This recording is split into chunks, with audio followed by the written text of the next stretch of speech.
Hello viewers, आप सभी का स्वागत है मेरे चैनल पर। तो आज मैं कुर्ती का कटिंग बताने वाली हूँ और आर्म होल कैसे हम परफेक्टली कट कर सकते हैं वो भी बताऊँगी। तो चलिए वीडियो शुरू करते हैं। तो मैंने कपड़े को यहाँ पे 4 फोल्ड में रख लिया है, देख सकते हैं। तो अभी पहले ऊपर की तरफ मैं 1/2 इंच पे मार्क करूँगी, ये जो है स्टिचिंग में दब जाएगा।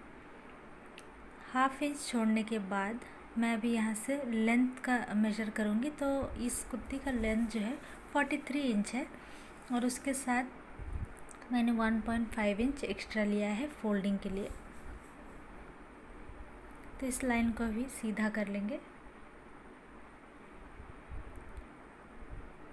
अभी मैं शोल्डर के लिए 6.5 इंच पे मार्क कर रही हूँ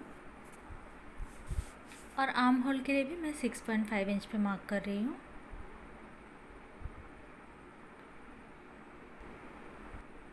मैं यहाँ पे एक लाइन बना लूँगी 6.5 इंच पे। तो अभी कमर के लिए मैं 14.5 इंच पे मार्क कर रही हूँ। तो साइड कटिंग या कांच के लिए मैंने 21.5 इंच पे मार्क किया है। तो अभी इन लाइंस को सीधा कर लेंगे।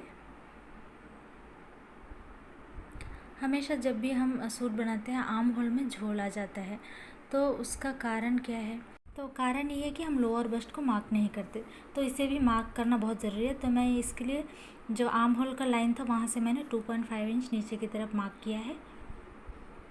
अभी जो मैंने मार्किंग किया है इसी पे हम अपर बस्ट का मार्क करेंगे पहले। तो अभी चेस्ट साइज़ है 38, उसका चौथा भाग 9.5 इंच है। तो मैं थोड़ा सा ज़्यादा ले रही हूँ, ये तो जो है ये बहुत ज़्यादा टाइट हो जाएगा। अगर आपका साइज़ एक्सेल या डबल एक्सेल है तो आपका चेस्ट, कमर और हिप का जो भी चौथा भाग होगा उसमें हाफ इंच एक्स्ट्रा ही लेना है।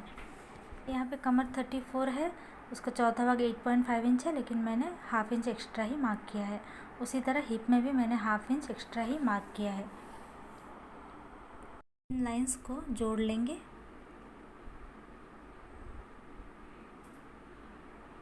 मेरा अपर बस्ट 36 है, उसका चौथा भाग 9 इंच है, तो मैं 9 इंच पे मार्क कर रही हूँ अपर बस्ट के लिए। तो अगर हम इस तरीके से मार्किंग करेंगे तो हमारा आर्म होल में झोल नहीं आएगा। बैक आर्म होल का शेप देने के लिए मैंने 1.5 इंच पे मार्क किया है। अभी इसे शेप दे देंगे। तो मैंने शेप दे दिया है। अभी फ्रंट आर्म होल के लिए मैं अंदर की तरफ हाफ इंच पे मार्क कर रही हूँ। अब इस लाइन को सीधा कर लेंगे और 1 इंच का मार्जिन लेते हुए इस तरीके से शेप दे देंगे।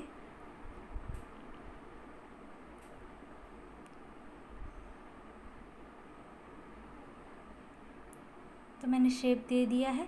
अभी नेक विड्थ में 3 इंच रख रही हूँ और शोल्डर डाउन के लिए मैंने हाफ इंच पे मार्क किया है। अभी नीचे का घेरा जो है उसमें मार्किंग करेंगे। तो मैं इस लाइन को सीधा कर लेती हूँ।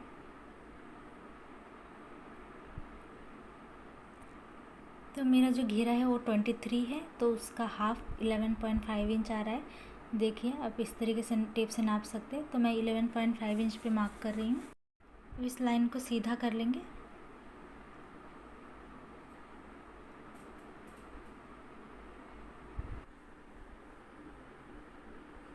तो मैंने मार्किंग कर लिया। आप चाहे तो हिप का जो मेजरमेंट है उसके हिसाब से भी नीचे का घेरा ले सकते हैं।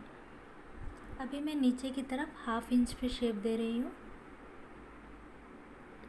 इस लाइन को सीधा कर लेंगे।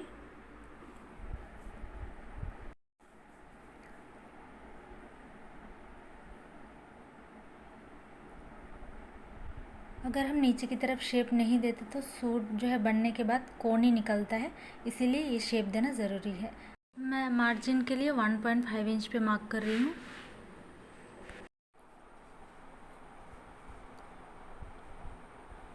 इन लाइंस को जोड़ लेंगे। तो मैंने जोड़ लिया है। तो अभी बैक नेक के लिए मैं 5.5 इंच पे मार्क कर रही हूँ। इसे शेप दे देंगे। और फ्रंट के लिए भी मैं 6.5 इंच पे मार्क कर रही हूँ।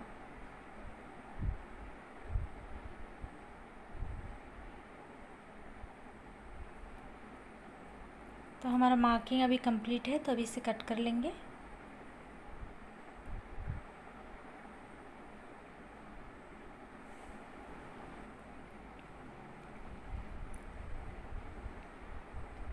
तो मार्किंग में कट लगा लेंगे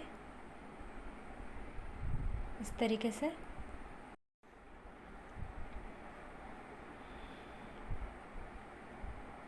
तो अभी बैक पार्ट को अलग कर लेंगे।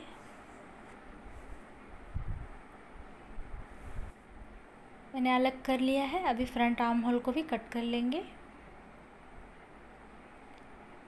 तो मैंने कट कर लिया है। अभी स्लीव्स कटिंग करेंगे। तो स्लीव के लिए मैं पहले 1 इंच पे मार्क कर रही हूँ मार्जिन के लिए।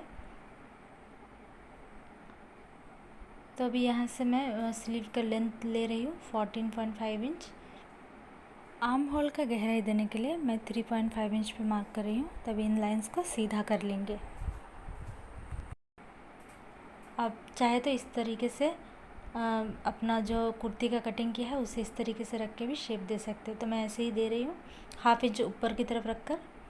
तो अभी यहाँ पे 2 इंच पे एक मार्क करना है और इस तरीके से शेप दे देना है। और फिटिंग के लिए मैंने 5.5 इंच पे मार्क किया है। तभी इन लाइंस को जोड़ लेंगे। तो हम जब इस तरह लॉन्ग स्लीव बनाते हैं तो हमें थोड़ा सा अंदर की तरफ कर्व शेप दे देना चाहिए, नहीं तो यहाँ पर भी झोल आता है। तभी मार्जिन के लिए मैं 2 इंच ले रही हूँ एक्स्ट्रा।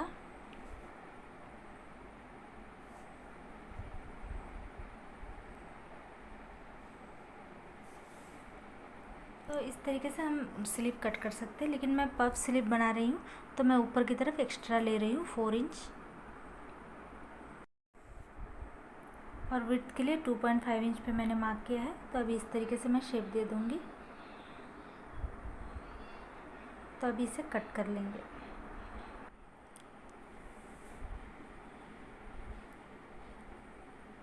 फ्रंट आर्म होल का शेप देने के लिए दोनों का सीधा साइड अंदर की तरफ होना चाहिए। तो मैं अभी इसे शेप दे दूँगी। तो अभी इसे कट कर लेंगे। कट करके मैं सेंटर भी मार्क कर रही हूँ स्लीव्स का। तो हमारा कटिंग अभी कंप्लीट है। तो मैं अभी कुर्ती का जो है नेक तैयार करूँगी। तो मैंने पहले ही बुकरम में बना के रखा है। अभी मैं फ्रंट और बैक नेक तैयार कर लूँगी। तो मैंने नेक तैयार कर लिया। अभी दोनों का शोल्डर ज्वाइन कर लेंगे।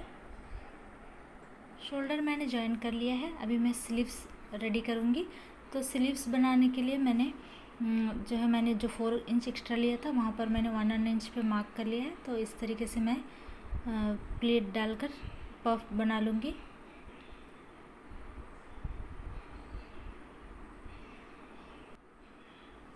तो मैंने स्लीव्स रेडी कर लिया है। अभी सेंटर से सेंटर मिलाते हुए मैं स्लीव्स अटैच कर लूँगी दोनों साइड में। मैंने स्लीव्स अटैच कर लिया है। अभी मैं फिटिंग का स्टिच करूँगी।